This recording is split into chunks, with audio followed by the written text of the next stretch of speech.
Fazia anos que eu trabalhava naquele cemitério, um dos poucos da região que ainda operava em sistema rotativo, sem muita modernidade, sem máquina de escavação elétrica. Era tudo no braço. Sempre fui de poucas palavras, mais acostumado com o barulho da enxada cortando a terra do que com qualquer conversa com vivos. O silêncio ali era quase confortável. Pelo menos até aquele dia. Cheguei cedo, como sempre. O enterro estava marcado para o fim da tarde, mas a preparação começava muito antes. Peguei a pá, fui até o lote indicado, número 174, segunda fileira à esquerda, atrás da fileira de jazigos antigos. A cova já estava demarcada por fitas vermelhas, como sempre. Comecei a escavar. A terra, estranhamente, parecia mais pesada. Não como quando chove.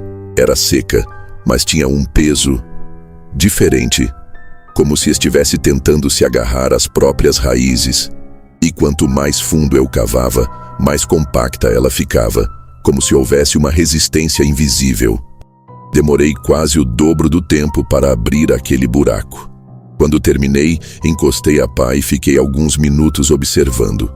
O retângulo escuro cavado na terra me dava uma sensação estranha. Nada que eu conseguisse explicar com clareza, mas uma inquietação que crescia devagar. Era como quando você entra em um lugar onde alguém acabou de brigar. O ar pesa, mesmo sem saber o porquê. Ali estava assim, um desconforto silencioso. No fim da tarde a família chegou. Poucos parentes, pouca falação. O tipo de enterro silencioso, onde até o choro parece contido. O caixão foi trazido por um carro simples, sem cortejo, e carregado por apenas 3 homens.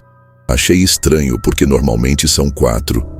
Um dos coveiros que me ajudava ficou murmurando sobre como tudo ali parecia errado. Mas ninguém falou nada. Quando abaixamos o caixão na cova, algo inesperado aconteceu. Na primeira pá de terra que joguei, a terra escorreu pelos lados, como se estivesse sendo repelida. Fiz mais uma tentativa. Mesmo efeito. A terra simplesmente não se firmava sobre o caixão, rolava para as bordas, como se o fundo não quisesse ser coberto. E aí, só um aviso rápido para quem está ouvindo. Se essa história já te prendeu até aqui, se inscreve no canal, deixa o like e compartilha com quem curte histórias de terror que parecem tão reais quanto um dia comum. Isso ajuda muito a manter o conteúdo vivo por aqui. Voltando ao enterro. Depois da terceira tentativa, eu me ajoelhei na beirada da cova e tentei empurrar a terra com a mão. Foi aí que eu senti. O chão vibrava levemente. Não era um tremor de terra, nem nada do tipo. Era sutil, como se alguma coisa muito lá embaixo estivesse se mexendo. Na hora puxei a mão de volta, como se tivesse encostado numa cobra. O outro coveiro me olhou estranho. "Tudo certo aí?" Ele perguntou. Assenti, mas dentro de mim, o desconforto já tinha virado alerta. Terminamos de jogar a terra mesmo assim, com dificuldade. Eu precisava bater com a pá, compactar, insistir. Mesmo assim, algumas partes afundavam, outras pareciam ceder, como se houvesse espaço demais lá embaixo. Quando tudo acabou, fui até o fundo da capela e fiquei observando o lote 174 pela janela. Não sei explicar porquê, só fiquei. E então eu vi. Pouco antes do pôr do sol, uma coisa pequena, quase imperceptível, aconteceu. O solo sobre o caixão se abaixou alguns centímetros, como se algo lá embaixo estivesse empurrando a tampa ou tentando sair. Na hora, meu coração bateu mais forte. Não havia vento, não havia chuva, não havia ninguém por perto. A terra não deveria se mover. Eu já tinha fechado covas o suficiente na vida para saber que, quando bem feito, o solo se mantém. Ele não cede sozinho. Aquilo não era natural. E o pior, aconteceu devagar, como se algo ali embaixo tivesse plena consciência do que estava fazendo. Não foi um desabamento brusco. Foi uma movimentação controlada, contida, como se aquilo estivesse se ajustando, ou esperando. Esperei mais alguns minutos. O chão voltou a ficar estático, como se nada tivesse acontecido, mas a impressão ficou gravada em mim. Naquela noite, tentei esquecer. Fui para casa, tomei banho, jantei, mas algo me impedia de desligar. A imagem daquela terra afundando sozinha, centímetro por centímetro, martelava na minha mente como um peso que eu não conseguia tirar do peito.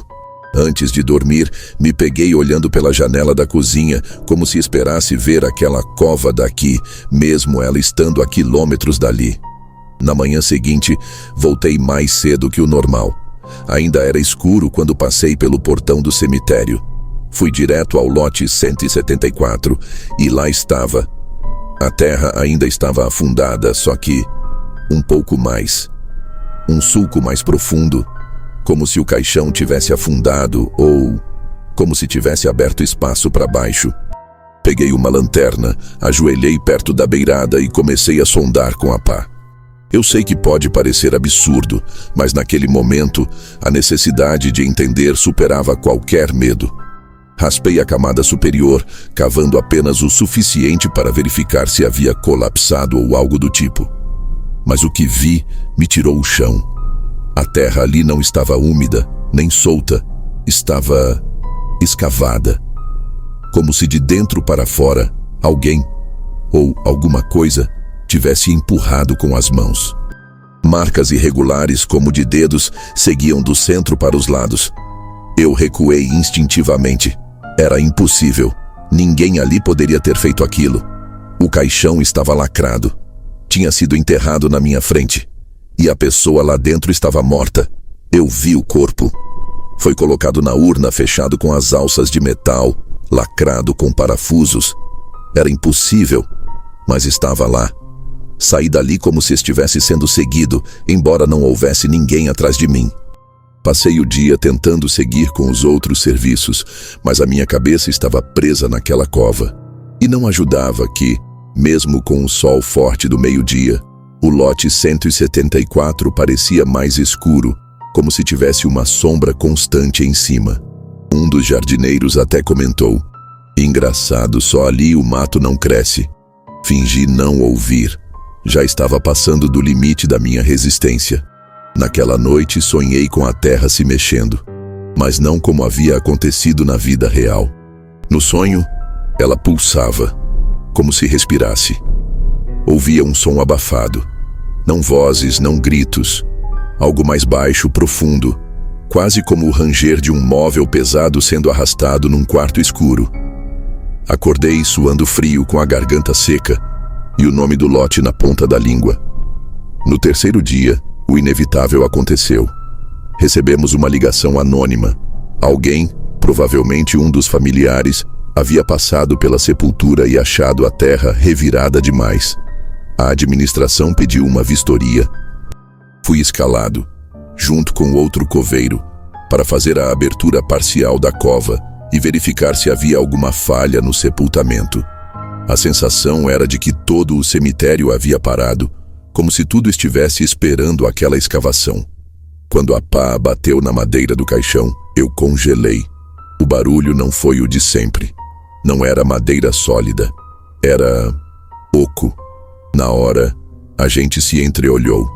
O outro coveiro mais novo riu nervoso e disse que devia estar imaginando coisas. Mas eu sabia que aquele som não era normal. Era oco, abafado de um jeito estranho, como se o interior do caixão não estivesse como deveria. Ele começou a desparafusar a tampa com aqueles gestos mecânicos de quem só quer terminar o serviço e ir embora logo. Mas eu me afastei. Algo em mim gritava para não olhar. Só que não adiantou. Eu precisava ver. Quando ele ergueu a tampa, o cheiro me atingiu primeiro. Não era o cheiro comum da decomposição. Era um odor mais seco, quase metálico. E então a visão. O corpo ainda estava lá.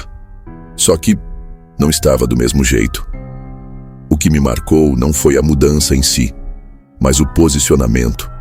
O rosto, que antes estava virado para cima, agora estava levemente inclinado para o lado. Os braços que haviam sido cruzados sobre o peito estavam afastados. Um deles, inclusive, batia na lateral do caixão, como se tivesse sido movido. "Você mexeu nele quando colocou?" Perguntei. O outro negou com a cabeça, olhando com as sobrancelhas franzidas. "Assim, ele não foi enterrado." A voz dele saiu seca, mas trêmula. Eu não queria parecer paranoico, mas aquilo não era coincidência. Era impossível o corpo ter mudado de posição sozinho. Não dentro de um espaço lacrado, sem ar, sem qualquer movimento. A madeira ao redor estava marcada, mas sem rachaduras. Como se tudo tivesse acontecido com cuidado por dentro. Fechamos o caixão, fingimos que estava tudo certo e recobrimos a terra. Mas depois daquilo, minha rotina virou um pesadelo acordado. Toda noite eu sonhava com o mesmo som. Aquele ranger abafado, como se algo estivesse se mexendo sob a terra. E de manhã, sem querer, meu olhar ia direto para aquele maldito lote. O solo nunca ficava igual. Um dia estava abaulado, no outro, mais fundo. Nenhum animal escava daquele jeito. Nenhuma condição do tempo justificava aquilo. Era algo diferente. Comecei a notar outras coisas. Ferramentas fora do lugar. Pegadas que apareciam à noite e sumiam pela manhã. Um dia, encontrei a pá fincada de cabeça para baixo, bem no centro do lote 174, como se alguém tivesse deixado ali de propósito. A alça da pá estava suja, mas não com terra. Tinha uma substância fina, escura, seca. Não parecia sangue, mas também não era ferrugem. E ninguém do turno anterior assumia ter mexido ali. Tentei conversar com o administrador do cemitério. Ele ouviu, mas ficou visivelmente incomodado. No fim disse que às vezes a gente vê coisa demais quando passa tempo demais rodeado de silêncio. Talvez ele tivesse razão. Talvez. Mas ainda assim, eu decidi fazer algo que nunca tinha feito. Fiquei no cemitério depois do expediente. Me escondi atrás do galpão de ferramentas, com uma lanterna de luz vermelha e o celular gravando, posicionado com a câmera virada para o lote 174. As horas passaram. 00:30, 1h. Nada. Nenhum movimento. Nenhum som. Só silêncio. Mas por volta das 3h, algo finalmente aconteceu. A gravação mostra com clareza. Um ponto escuro se forma no meio do lote, como se o solo estivesse sendo pressionado de dentro para fora. E lentamente, centímetro por centímetro, o solo se eleva. Depois afunda outra vez como se respirasse. Não há vento, não há animal. É um movimento ritmado, quase calculado. Aquilo me arrepiou da cabeça aos pés. No dia seguinte, revisei a gravação dezenas de vezes. A cada vez que assistia, percebia algo novo. A precisão do movimento, a regularidade. Não era algo aleatório, como um desabamento ou deformação natural do solo. Era uma espécie de resposta, como se aquilo estivesse ali embaixo e ouvisse, sentisse, até reagisse à presença ao redor. Na gravação, durante um dos momentos em que o solo se eleva e cede novamente, o microfone captou um som sutil. Não era voz, não era sussurro. Como já disse, não tinha nada de fantasioso. Era um tipo de vibração. Grave, baixa, constante. Algo que parecia vir de muito fundo. Mostrei para 2 colegas de confiança. Um deles não conseguiu nem terminar de ver. Disse que aquilo mexia com o estômago e foi embora sem terminar o turno. O outro tentou levar para o lado racional, dizendo que poderia ser lençol freático, algum tipo de movimentação subterrânea. Mas quando eu perguntei como isso explicava o corpo ter mudado de posição, ou a pá aparecendo fincada sozinha, ele ficou em silêncio. Decidi parar de gravar. Já tinha visto o suficiente. Mas o problema é que, quando a gente vê uma coisa dessas, não consegue mais fingir que não viu. Eu ia trabalhar e sentia a presença daquele lote como se fosse um peso nas costas. Eu passava perto e o ar parecia mais denso. Uma noite depois do expediente, ouvi um barulho de terra batendo em madeira vindo daquela direção. Pensei em me convencer de que era imaginação, mas quando voltei com a lanterna, A cova estava levemente aberta, poucos centímetros, terra remexida e nenhuma pegada ao redor. Fiquei parado ali por minutos, respirando rápido, com as mãos suando tanto que mal seguravam a lanterna. Eu sabia que não deveria fazer nada, que o certo seria simplesmente ir embora e deixar por isso mesmo. Mas tem coisas que grudam na cabeça da gente e não saem mais. Peguei uma pá e comecei a tapar o buraco outra vez. Fiz isso por impulso, como se assim eu estivesse empurrando aquele pesadelo de volta para o lugar de onde ele nunca devia ter saído. Mas no momento em que a última pá de terra caiu, juro por tudo o que é real, o solo tremeu sob meus pés, sutil como um arrepio atravessando o chão. Depois disso, tomei uma decisão. Falei que ia tirar uns dias. Disse que precisava descansar. Mas, na verdade, eu só precisava sair de perto daquele lote. Dormir sem olhar o relógio toda a madrugada com medo de ouvir o som da terra vibrando de novo. Só que, mesmo em casa, o peso continuava. Não era medo de ver algo sobrenatural. Não era isso. Era o medo de entender, de verdade, o que aquilo significava. Porque se tudo aquilo que eu vi era real, e era, então a pergunta que eu me fazia desde o primeiro dia ficava cada vez mais clara. E se aquilo lá dentro nunca tivesse realmente dormido? Voltar ao cemitério, depois daqueles dias de descanso, foi mais difícil do que imaginei. Tentei me convencer de que, com o tempo, a coisa toda teria se resolvido sozinha. Que alguém da administração teria tapado a cova de vez, colocado cimento por cima, ou até exumado tudo e transferido. Mas bastou colocar os pés lá dentro, cruzar aquele portão de ferro, para perceber que nada tinha mudado. O ar seguia pesado. O lote 174 seguia isolado. Sem flores, sem visitas, sem qualquer sinal de que alguém tivesse sequer se aproximado dele nos últimos dias. E a terra continuava daquele jeito, marcada, nunca firme. Passei a evitá-lo no meu turno. Dava a volta sempre que podia, fingia não ver. Mas você não finge o que sente. Você apenas adia. Um dia, voltando do depósito de ferramentas, escutei alguém me chamando. Era o coveiro mais antigo da equipe. Ele estava sentado perto do muro dos fundos, encostado num saco de cal, com um cigarro quase apagando no canto da boca. Aquele lote mexeu contigo também, né? Ele perguntou sem rodeios. Não respondi de imediato, só sentei ao lado dele. Ficamos em silêncio por alguns minutos. A brisa era leve, mas o cheiro da terra vinha forte. Então ele falou, sem olhar para mim. Eu enterrei mais de 200 pessoas nesse lugar. Algumas trágicas, outras pacíficas. Mas só uma vez vi a terra se recusar a cobrir um caixão. Só uma. Olhei para ele. Ele estava sério. Nenhum traço de sarcasmo. Foi há mais de 10 anos. Outro caso como esse. Solo que não firmava. Terra que cedia. Corpo mexido. Mesmos relatos, mesma aflição. E um detalhe que ninguém comentou contigo, né?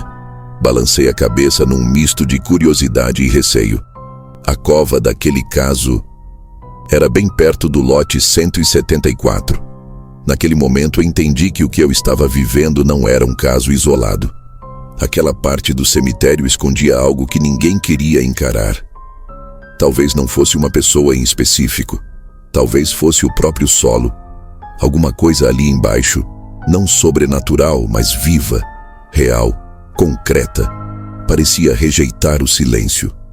Parecia acordada. Na semana seguinte, a administração resolveu fazer uma manutenção geral na área. Chamaram máquinas para nivelar os terrenos, corrigir desníveis e cobrir pontos instáveis. A empresa contratada nem chegou a terminar o serviço. O operador da retroescavadeira ficou branco quando sua máquina afundou parcialmente ao passar por cima do lote 174. Disse que sentiu uma vibração estranha no chão, como se estivesse sobre uma estrutura oca. Foram investigar, de novo, mas nada foi registrado oficialmente. Disseram que era umidade. Mentira, todos ali sabiam. Naquela noite tive meu último sonho relacionado a isso. No sonho, eu caminhava no cemitério vazio. Chão seco, nenhuma cruz, nenhuma lápide. Só o lote 174 no centro, como um coração batendo fora do corpo. O solo se mexia, não para cima ou para baixo, mas em círculos lentamente, como se respirasse ou mastigasse. Acordei com o telefone tocando. Era o administrador. A máquina havia sumido. Não a retroescavadeira inteira, mas parte dela. O chão tinha cedido de novo. E o metal parecia ter sido engolido, não soterrado, como se algo tivesse puxado. Eu não voltei mais lá. Pedi transferência. Hoje trabalho num cemitério menor, mais afastado. O solo aqui é firme, os enterros são tranquilos. Mas de vez em quando jogo a última pá de terra e o som que ela faz ao tocar o chão parece... louco. Eu me pergunto, e se aquilo nunca foi sobre o corpo? E se aquilo for sobre o lugar? Se você também ficou com aquele arrepio estranho nas costas enquanto ouvia essa história, então imagina como foi para quem viveu isso de perto. Agora me diz, você conseguiria trabalhar num lugar onde a terra parece... viva? Se essa história te prendeu, deixa o like, compartilha com os amigos que gostam de um suspense pesado e realista e se inscreve no canal para não perder as próximas histórias. Tem muita coisa que ainda precisa ser contada. E aqui você ouve tudo, até o que ficou enterrado.